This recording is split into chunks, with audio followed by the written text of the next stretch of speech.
Hello and welcome to another episode of CNN Movie Time. This time with videos, so you can see our beautiful faces on Nick's part and my face too. Oh my God! Look at how beautiful you are, Curtis. It's wonderful. It's a wonderful time to be alive. We figured our shit out finally. Oh my God, it's just taking us 6 episodes now, right? 6 episodes, but I think we're finally getting on the track. We got a lot of new stuff coming at you this week, including a new segment. So, Nick, you want to talk about some of the news from this week? We got a lot going on. I'm gonna let you take that. I know Oh. the Disney CEO just stepped down. Okay, cool. So, yeah, I'll get there. 1 second. Alright, so this week we're actually going to start talking about some movie news because we want to be more current and add a little more spice to the show. So, we were going to record this last week, so this is some older news at this point, but it's still worth talking about. Nick, how are you on James Bond movies? Do you watch a lot of James Bond? Curtis, after I walked in to that scene where they killed off, Judi Dench? yeah, when I walked into that movie and that scene, I have not been able to watch a James Bond movie since. So. Yeah, that was a depressing time indeed. I am definitely a sporadic viewer. I haven't seen a ton of the older movies, but for me, it's like the Mission Impossible series. Like the more recent movies are definitely like more my pace and movies that I follow more. So I think I'm pretty interested in this one just because it's Daniel Craig's last James Bond movie, and it's going to be 2 hours and 45 minutes, making it the longest James Bond. So it sounds like they're giving him a really good send off. 2 hours and 45 minutes of James Bond. That's a lot of car chases, my friend. You got anything else for us in news this week, Kurt? Yeah, they're making another Indiana Jones movie for some reason, and Steven Spielberg just stepped down, so that's a great sign. We'll see how this goes. Let's see if J.J. Abrams will take this one as well. Yeah, that would be interesting. That would be a strange move. And I have to mention this just because we're both big Jurassic Park fans. The new Jurassic World movie is called Jurassic World Domination. World domination. Yeah, exactly. And yeah, I don't know why we're getting that one either. Honestly, the Fallen Kingdom was one of the least favorite movies I've ever seen. And you know me, I don't talk bad about movies. Like, I firmly believe there's an audience for everything, but that one's just not redeemable in my eyes. Yeah, unless they bring in Laura Dern, I don't think I'm going to pay money to go see it. Personally, I might watch it just because I do love Jurassic Park, and that's just me. Yeah. That's why I stuck through the second Jurassic World, even though it was hot garbage. We're really seeing each other's personalities come out in this one. Yeah, we really are. So, do you want to jump into the movie of the week? I sure do. Alrighty. This week's movie is one of Kurt and I's personal favorites. It's probably one of my top 5 favorite movies of all time. It's called Little Miss Sunshine. And this movie for me has so much nostalgia behind it. I don't know about you, Curtis, but that was actually something I was going to mention. Yeah, the nostalgia from this movie, because when I was a kid, I would watch it all the time. Oh, same. This was the first R-rated movie I saw with my parents. Not in theaters. I didn't watch it in theaters, but they did bring it home because it won a bunch of Oscars and it won 2 Oscars. It won one for Alan Arkin, won one for Best Supporting Actor, and it was nominated for Best Picture but didn't get it. And it also won for Best Original Screenplay, which it absolutely deserved. 100%, yeah. This movie is a great example of a turning point for indie movies. The technology was finally catching up to where it was cheaper to make movies, and it's just the perfect storm of, something that's not too expensive, an idea that's not crazy, and it's just a really heartfelt, warm story, and they nailed it. They knocked it out of the park. So I was watching some interviews before we actually get into the movie itself and what we like about it. I was watching some interviews with the director and also the writer, and so the whole entire synopsis of this movie can pretty much be summed up in family vacation gone wrong, essentially. And it's a very simplistic format for a movie. And he even addresses that. He said it's not trying to make something overcomplicated. It's taking something simple and adding depth to it and everything. Yeah, that's definitely the beauty of it too. It's so simple yet you feel so connected to these characters. Oh, absolutely. And then I watched an interview with the directors. Oh, before I get into that, so the writer, um, Daniel Arndt, I believe his name is, he was talking about his inspiration for this movie, and he said he just happened to be watching TV one day, and they had on some clips of this child beauty pageant, and he goes, he hadn't written a happy ending before, and he wanted to write a story about a little fat girl, and this is his words, a little fat girl winning, or not necessarily winning, but entering a beauty pageant, and you think it's all going to go to shit, and it ends up being a really powerful experience. Yeah, I think he pulled that off nicely. So yeah, that's pretty much the sums up the whole movie too. It's this family who's supporting Olive, the little girl who really, really believes in her dream of becoming a beauty pageant contestant. And she gets this chance to go, where are they from? Arizona or something? And they go to California for this. Albuquerque. Yes, New Mexico. They're from Yeah. New Mexico. And they go to California for this beauty pageant. And it takes the whole family, including Steve Carell, the mom's brother, who recently attempted suicide and is living with them while he comes to terms with life now. The whole adventure takes place in about 3 days' time, so it's a very short span of time in comparison to most other, you know, time frames and whatnot. Oh, for sure. Did you know? This is Nick's fun fact. Did you know that this movie was originally supposed to be a Focus film? The company Focus. No. So, I was watching interviews with the directors, and they said originally Focus was supposed to take it over, and they wanted to cast somebody like Jim Carrey in for the dad, and they were gonna hire new writers and basically rewrite it, and they were gonna basically turn it into like an RV or like a family vacation. Ooh. Yeah, and the Yeah. directors did not. They loved the script so much, and they're like, "No, we're keeping the script like this." And they cast everybody themselves. That's incredible. I'm Yeah. so glad that worked out for them. Yeah, they were dead set on that script and how it was written and everything, and we would not have had the movie that came out of that today for sure. Right. In any other hands, this movie would go terribly, terribly wrong and be pretty awful. Especially with somebody like Jim Carrey playing the dad character. Like, that would just change the entire dynamic. Oh yeah. Um, what did you? All right, we'll switch gears a little bit here. So who is your favorite character in this movie? Personally, I really love Dwayne. I can't say that enough. Paul Dano is my dude. This was the first movie I saw him in, and he's just such a great character. Even when he's not speaking for half the movie, I connect with him on like a personal level. Over half the movie, he doesn't. The first word he says is "fuck." Fuck! And can we talk about how emotionally driven that scene is? Oh, it's even, I don't know how many times I've seen this movie, and it's still like, whoa, it really knocks me back.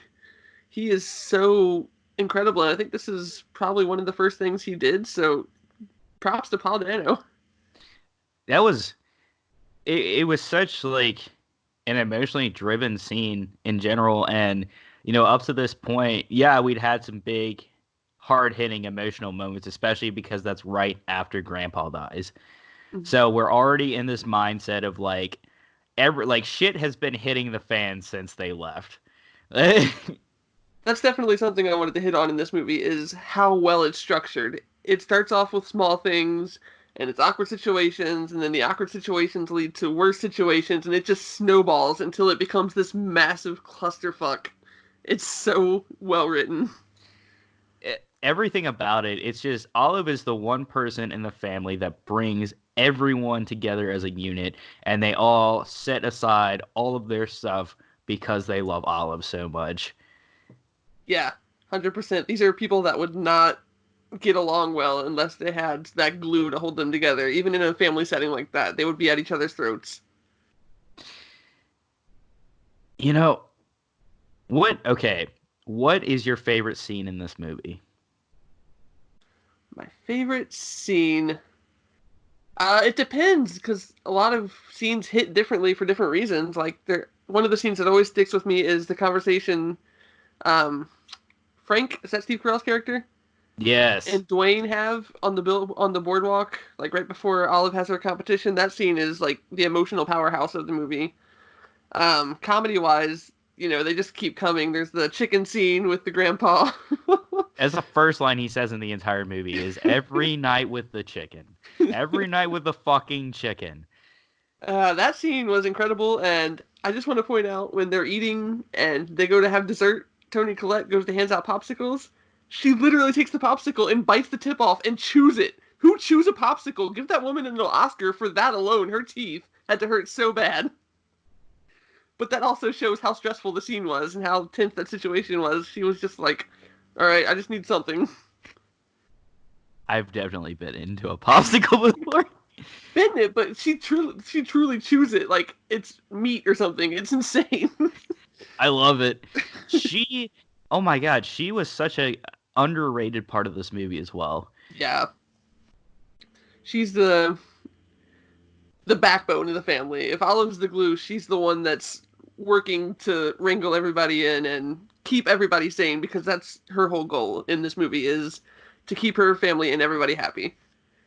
Oh, absolutely. And she is truly she's very supportive of Dwayne. She's extremely supportive of Olive. And she's even supporting her deadbeat husband's dream. Mm-hmm. I love the scene. This isn't. I'll get into my favorite scene here in a minute. It's a big one. But I love the scene when they're at. It's like a Denny's or something like that, and they're about to eat breakfast together. Yep. And the dad's like, "Oh, well, ice cream has a lot of fat in it.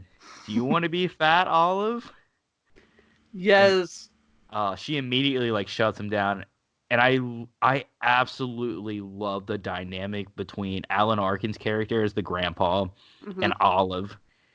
Yes, it's such a sweet grandpa and granddaughter relationship, and it's kind of weird when you see the routine at the end, but that was just the grandpa. He'd been mentally unstable and got kicked out of a retirement home, so but he truly cares about this little girl and her dreams, and that was obvious through the movie. Oh, I think the most heartfelt scene for me was it when they're in the hotel room together and Olive and the grandpa bunk together, and she asked if she's pretty. And this is the last thing he says to her is, "Olive, you're the most beautiful girl I've ever seen." Yep. Oh, that gets me every single time. Yeah, that's hard, especially knowing the context that he's about to die and he's not going to see this dream come true. Those are his parting words to her. That's such a great moment. But then we follow it up with my personal favorite line in this entire movie is when she is on stage and she's takes the mic and she's like, "I want to dedicate this to my grandpa." And the guy goes, "Where's your grandpa?" And she goes, "In the trunk of our car." Everybody's like, "Oh, okay." I don't think I've ever laughed so hard. And then it just gets progressively funnier after that. Yes. Again, the snowball effect of comedy just building on itself.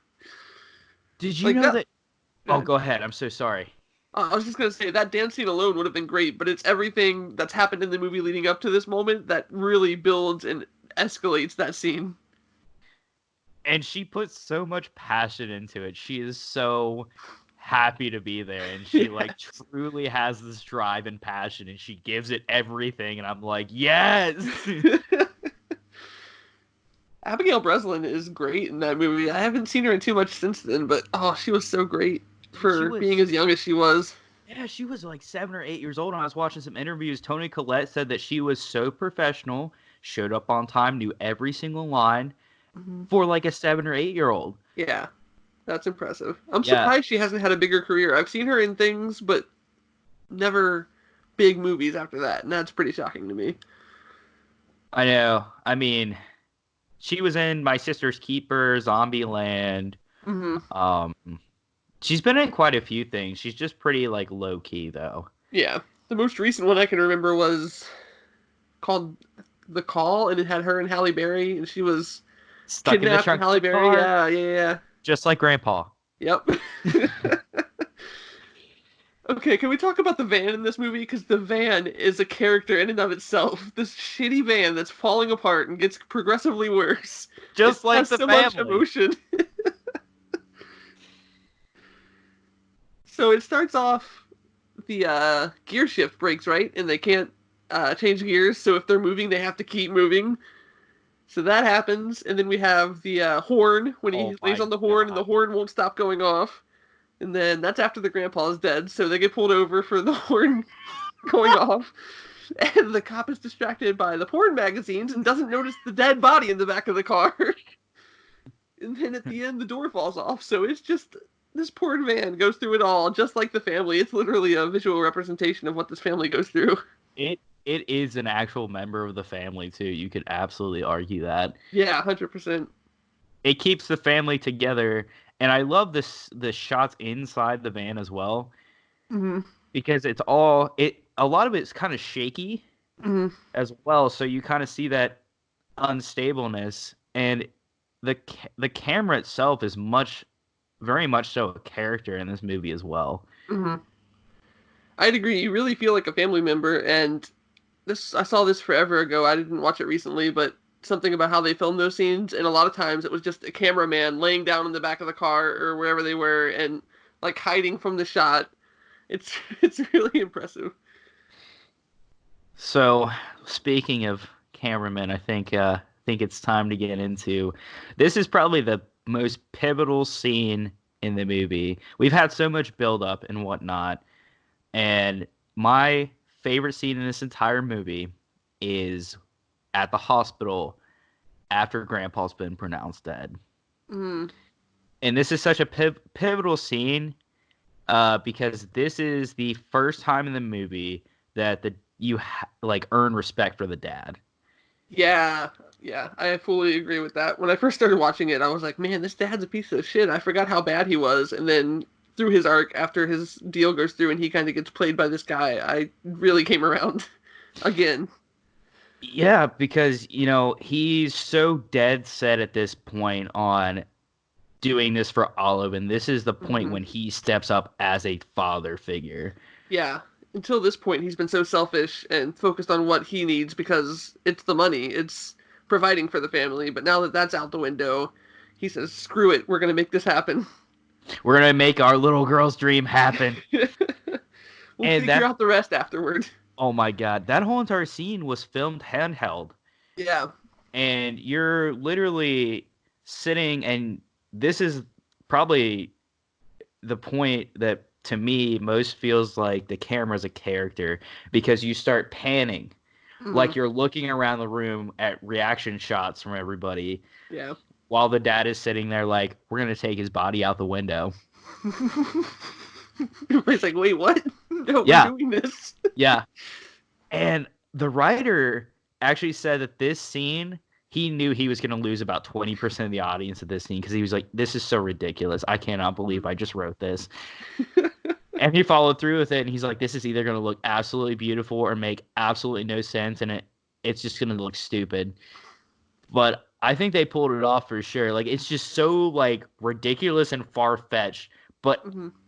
this whole entire movie is ridiculous and far-fetched. Yeah, and it's late enough in the movie that crazy things have happened, and at this point, they're just committed to whatever happens. We're getting through this. We're getting Olive to this damn pageant because we've been through this much already. So, okay, I've got a question for you. So, How has this movie changed for you over the years of watching it? I definitely appreciate the way it was made more on obviously because we've been through cinema classes and understand how unique it is that a movie on such a small budget, independently made, really like blazed the trail for everything to come.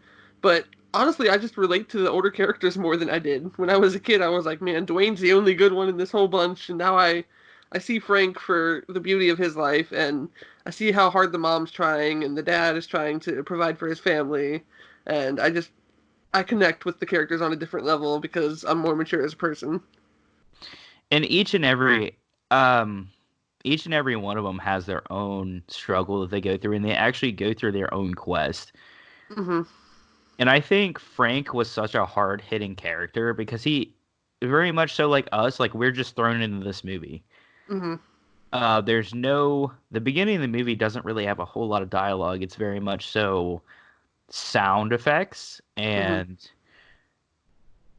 visual. It's very visual storytelling, Hmm. and Yeah, we don't. God. No, no, no. Go ahead. No, I was just gonna say I kind of relate to that because I'm a very um, introspective person. I'm an observer, so like seeing Frank in this odd situation and he doesn't really know what to say because it's a really uncomfortable situation, and he just walks in and he's taking everything in. Like that's how I experience a lot of things in life. So I like instantly connected with Frank in that moment. I love the scenes when it's just like Frank and Dwayne sitting at the table Or even in his awkwardly. room, they're so Yeah, good. and I love the bond that those two have because they're both just along for the ride, basically. Yeah, they both feel like outsiders, just kind of like trying to get through the next thing. I love Dwayne's passion and his drive, how hard he's working to make this thing happen, his flight goals, and oh, such a great character. I really love Dwayne. Oh, he's great. And Frank is a great counterpart to that because he really even supports Dwayne. He sees what Dwayne's doing and he's like, "Hey man, this is going to be hard, but I love what you're doing. Keep going." I think the older I got too, the more I notice like Frank wasn't in it as much, Hmm. but the parts that he was in it, he was a huge impact Hmm. on the scene at the gas station when he happens to run into his ex-lover. I love that scene so much. Oh my, and the porno man, he bought the porno max for grandpa and the blue slushy, and he's just sitting there like, yeah,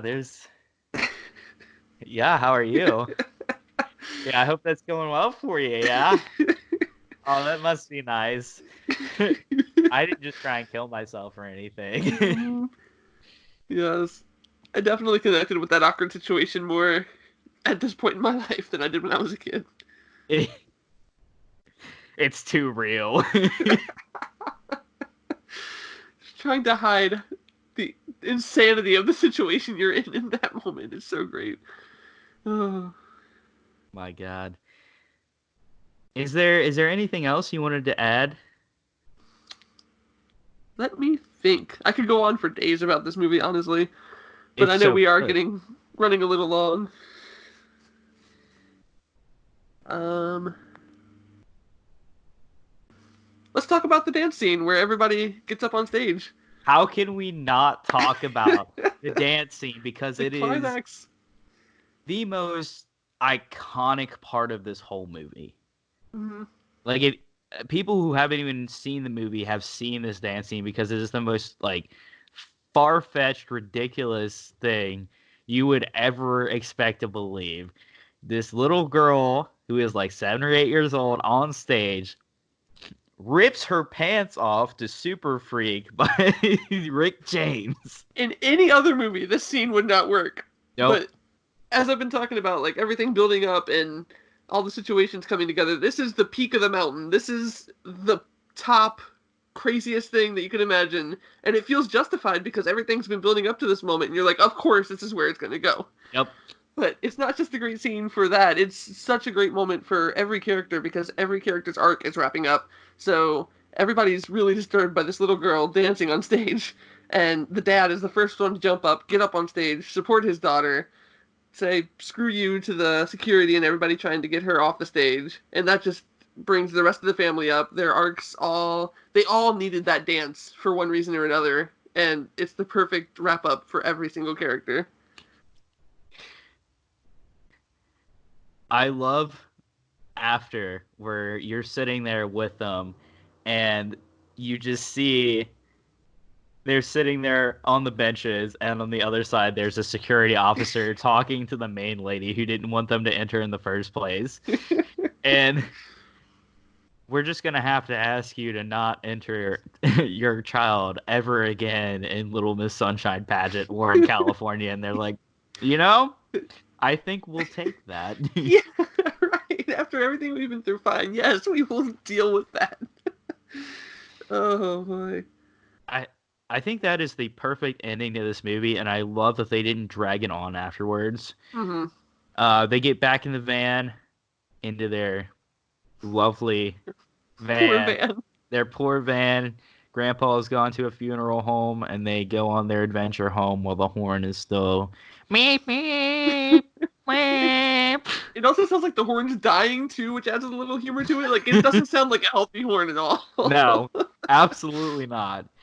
But yeah, it is perfectly paced. It has such a great ending to it. It's a very, like, human story, and it's just about this family coming together, and it gets the job done, it gets out, it's a nice kiss-off at the end, and we're good to go. Everything about this movie is so beautiful, and I never get tired of watching it either. Mm-hmm. It'll forever be in my top 5 movies of all time, for sure. Yeah, I agree. It's up there for sure. If you have not seen this movie and we have just spoiled all of it for you, I apologize. Still go watch it. Yeah, we haven't even ruined anything. You got to see it for yourself. That's where the magic is, for sure. Yeah. Well, Curtis, any last words? No, I just want to thank everybody for listening, and of course, as always, thank Slow Glows and everybody else out there. We love you. Yes. Thank you so much, Slow Glows, for letting us use your music for our podcast. And thank you so much for everyone tuning in. I'm so glad you've gotten to enjoy our beautiful faces today. Yeah, we're definitely experimenting and trying some new things. We'll get it all settled eventually, but I think we're headed in the right direction. We're sorry this one was a little late because schedules didn't really work out, but we got it done. That's all that matters. And have a wonderful rest of your day, fam. See you guys later.